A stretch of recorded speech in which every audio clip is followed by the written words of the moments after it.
My name is Angela Pansella. I am a member of Activating Substance Abuse Prevention, or ASAP, Norwood. Hi, I'm Dr. Lauren Bartosik. I'm a visiting assistant professor at Miami University, and I'm also the advocacy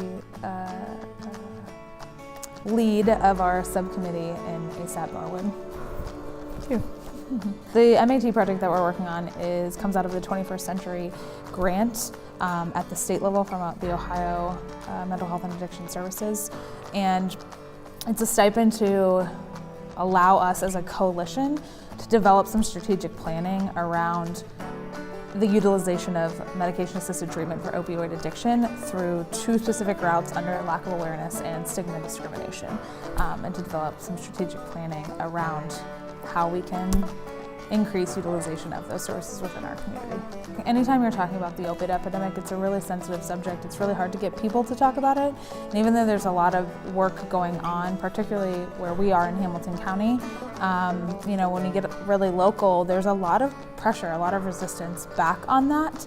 And so while you have people who have full-time jobs who are really trying to do this work, getting it done takes time. Coalition work takes time in general. And so one of the hardest things is just trying to be patient and know that some of the progress is coming, even though it sometimes takes a minute to see.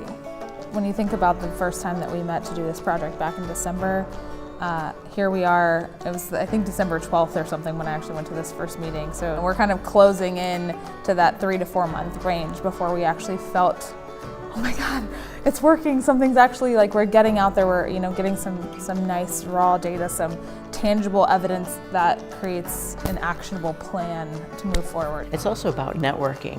We've been able to make a lot of connections through all of the organizations and all of the other coalitions that we've met, so that has been a real gain for us as well. Just because we're talking about opiates, they think it's trading one drug for another, but people use nicotine replacement patch. That's just staying on nicotine.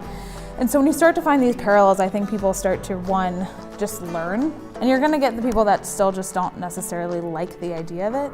But what I have seen when I get the chance to explain it to people, using the science and using the facts, that a shift does change. And they are allowed to develop their opinion about whether they personally agree with it, but they can't really argue working or not working, because it's just simply untrue when you look at the science behind it. It gets really exciting. You kind of leave these sessions and these conferences with like this newfound belief that this is gonna work, and then you have to go back home and try and do it, and it takes time, but to be patient, don't give up. Like, it seems kind of logical, but it really is.